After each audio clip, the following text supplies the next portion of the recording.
আসসালামু আলাইকুম রহমতুল্লাহি ওবারাকাতু। সবাইকে আরেকটি ভিডিওতে সবাইকে স্বাগতম।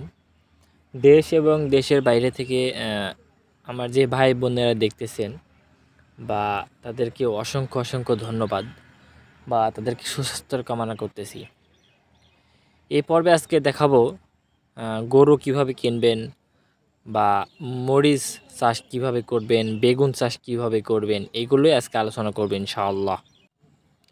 বিশেষ করে আমাদের বাংলাদেশে এখন আগের থেকে অনেক কৃষিভিত্তিক এগিয়ে গেছে বা কৃষি পদ্ধতিটা এগিয়ে গেছে।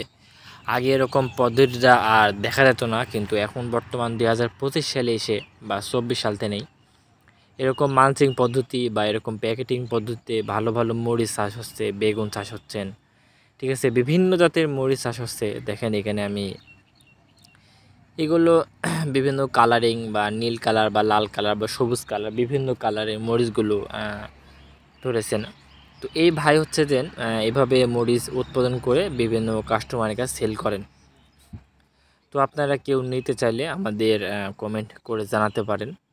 তো আমি আজকে আপনাদের এই মরিচ গাছের ভিডিও দেখানোর মেন উদ্দেশ্য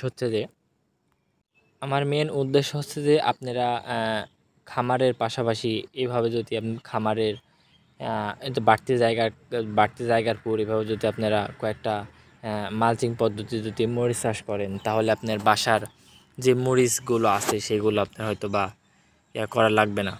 প্রথম অবস্থাত এভাবে লাগায়, হ্যাঁ, তারপরে আপনার হচ্ছে যে আস্তে আস্তে এভাবে লাগায় মালচিং পদ্ধতিতে, তারপরে আস্তে আস্তে এরকম রূপান্তরিত হয়। আর যখন এরকম সাইজ হয়ে যায় তখনই আপনার আস্তে আস্তে বেগুন ধরা শুরু হয়। দেখেন অলরেডি কিন্তু কিছু কিছু গাছে ফুল আইছে, হ্যাঁ, বা বেগুনের উপযুক্ত হয়ে গেছে।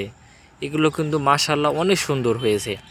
আপনারা চাইলে এখান থেকেও আপনার হচ্ছে যে বেগুন গাছ সংগ্রহ করতে পারেন বা নিজে হাট থেকে বেগুনের চারা কিনলেন 100 বা 150 কিনে এভাবে প্যাকেটিং করলেন, প্যাকেটিংয়ে যায় হচ্ছে যে প্যাকেটিংয়ে দিলেন, হ্যাঁ, প্রথম অবস্থা অল্প করে দিলেন। শুধু যে আপনার বেগুন করবেন তাও না, টমেটো করবেন। বিশেষ করে টমেটো কিন্তু আপনার 12 মাসই প্লাস হয়, যেহেতু এখন শাকসবজির দাম কমে গেছে। বিশেষ করে ভাই নিজে উদ্যোক্তা হই এবং অপরকে উদ্যোক্তা করার সুযোগ দান করি আমরা সবসময়, জানো। আর আমি একটা কথা বলি, আপনারা যদি আমার ভিডিও থেকে যদি কিছু শিক্ষা গ্রহণ করতে পারেন বা কিছু শিখতে পারেন, তাহলেই ভাই আমাদের ভালো লাগবে। এ পাশে পিপির চারা আছে, এইভাবে যদি মনে করেন যে পিপির চারা দেবো হালকা পাতলা, হ্যাঁ, তাহলে তাও পারবেন। বাড়ির আশেপাশে লাগালেন পিপির গাছ, যেরকম আমাদের খামারের পাশে একটা গাছ আছে এখনও, মোটামুটি ভালোই পিপি ধরে, হ্যাঁ। তো এভাবে যদি আপনারা যদি চালাতে থাকেন, ঠিক আছে, বা এভাবে যদি আপনার এই পাশে আরও কিছু বেড আছে, এটা হচ্ছে আপনার মূলত নার্সারি, হ্যাঁ। আর আমি এটা তুলে ধরার মেন উদ্দেশ্য হচ্ছে যে আপনারা বাড়ির আশেপাশে আঙ্গিনায় কিনায় বা এগুলো এভাবে যদি আপনারা প্রথম অবস্থায় মেলা করে শুরু করার দরকার নাই, অল্প করে শুরু করেন, 5টা 10টা 15টা এভাবে দিয়ে আপনারা শুরু করেন। প্রথমে বেগুনের চারা 5টা, মরিচের চারা 5টা, টমেটো চারা 5টা, হ্যাঁ, এভাবে যদি মরিচের চারা বা 1টা 2টা এভাবে আপনার হচ্ছে শুরু করলেই আস্তে আস্তে আপনার মাশাল্লাহ সুন্দর, আমি মনে করি। তাহলে আপনার হচ্ছে বাসার যে মরিচের চাহিদা বা বেগুনের চাহিদা, এগুলো তো নিত্য নতুন প্রয়োজন। আমাদের বেগুন আমাদের প্রতিদিন লাগে। সেক্ষেত্রে ধরেন আমাদের বাড়ির পাশে বেগুন করব, আমিও অলরেডি নিয়ত করেছি যে এইভাবে আমি বেগুন করব যদি আমার বাসায় আমি যদি কখনো সুযোগ পাই, করে ওঠার সুযোগ পাই না, যদি কখনো করে ওঠার সুযোগ পাই তাহলে আমি এইভাবে বেগুন করব, মরিচ করবো ইনশাল্লাহ। হ্যাঁ, আপনারাও এভাবে চেষ্টা করবেন। আর বিশেষ করে যে গাছে কিন্তু পানি দিতে হয়, যে যেভাবে এই যদি মেলাভাবে করেন তাহলে এই ভাই যেভাবে আপনি যদি অনেক করেন তাহলে এইভাবে কিন্তু বিকালে পানি দিতে হবে। আর পানি না দিলে কিন্তু আপনার টপের চারা একটাও বাঁচবে না, ঠিক আছে। আর পানি কিন্তু প্রতিদিন দিতে হবে না, পানি আপনার অনুভব বুঝেই পানি দিতে হবে। তো আশা করি বুঝতে পারছেন এই বিষয়টা। তো এখন যে বিষয়টা আলোচনা করব সেটা হচ্ছে যে আমি আজকে গিয়েছিলাম রুস্তমপুর বাজারে ষাঁড় গরুর দাম জানার জন্য। পালার গরু বা যেগুলো আপনার গোস্তের গরু বা খামারের 1 জাত 2 জাত যে গরুগুলো, সেগুলো আপনার বিক্রি হচ্ছে 1,26,000, 1.5 লাখ, 2 লাখ, হ্যাঁ, এগুলো এরকম ধরনের বিক্রি হচ্ছে।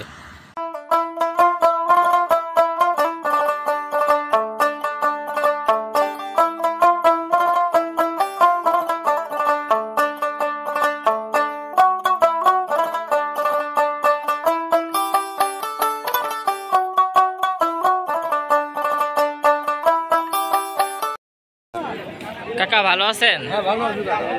কাকা আজকে কয়টা গরু নিয়েছিলেন? কয়টা বিক্রি করেছেন আজকে? একটা বিক্রি করেছেন। ওইটা কত টাকা দিয়ে বিক্রি করলেন? ওটা কি ফিজাম বাছুর ছিল? দেশি বাছুর। এই ফিজামটা কত টাকা দাম যাচ্ছেন? 85। এটা তো ফিজাম বাছুর অরিজিনাল। 85,000 টাকা দাম চাচ্ছেন। কাকা এই বাছুরটির দাম চাচ্ছেন কত টাকা? 75। কাকা এটি কি জাতের বাছুর? এই ফিজাম বাছুর দাম চাচ্ছেন কয় টাকা? 75। ভাই রোস্তমপুর হাটে এই দুইটা নিয়েছেন আজকে? 8টা নিয়েছেন। এটা তো রোস্তমপুর হাট নাকি? দেখ এই দুইটার দাম চাচ্ছেন কত? 145। এটা কি জাতের বাছুর? ফিজাম বাছুর না ভাই? এটার বয়স কতদিন করে আছে ভাই? একটু আনুমানিক 9 মাস প্লাস আনুমানিক বয়স। ভাই বাছুর তো মাশাআল্লাহ অনেক সুন্দর বাছুর ভাই আপনার। চাচা এই ফিজাম বাচ্চাটা কত দাম চাচ্ছেন?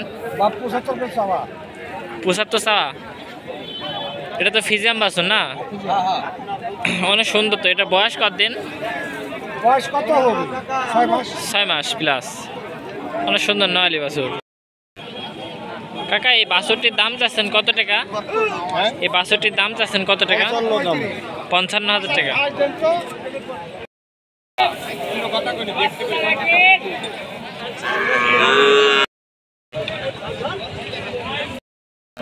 ভাই এই গরুটির দাম চাচ্ছেন কত? ৭৪,000। এটা কি জাতের বাছুর ভাই?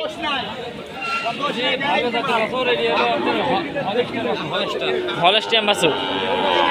অনেক সুন্দর একটা বাছুর তো। গাওয়াত পা অনেক সুন্দর তো। ভাই এই শাহিওয়ালের ক্রসের বাচ্চার দাম চাচ্ছেন কত? 82। ওটার দাম চাচ্ছেন কত ভাই? এটা কত পার্সেন্ট মানে শাহিওয়াল আছে আপনার ধারণা ভাই? 80%। এটা 100%। তো এটাও 100%। ভাই এটা কি জাতের গরু? করস, ব্রাহ্মার ক্রস। এটার দাম চাচ্ছেন কত ভাই? 1,25,000। তো বাছুর গরু না ভাই?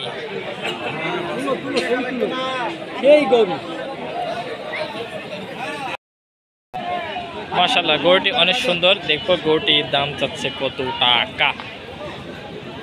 ওহো গরুটিকে দাম দা চলতেছে, দেখা যাক। ভাই আপনারা গরু কি কিনবেন? না ভাই দেখতেছি। ও আপনারা দেখতেছেন। এই গরুটির দাম চাচ্ছেন কত টাকা? 1,35,000। এটা কি জাতের বাছুর মানে কি জাতের গরু? সিংড়ি। এটা কি দাঁতিছে? এখনো দাঁতে নাই। ভাই এই গরুটির দাম চাচ্ছেন কত টাকা? এই গরুটির দাম চাচ্ছেন কত টাকা? 135। ভাই এই গরুটির দাম চাচ্ছেন কত টাকা ভাই? 25। 1,25,000। এটা দাঁতিছে ভাই? এখনো দাঁতে নাই।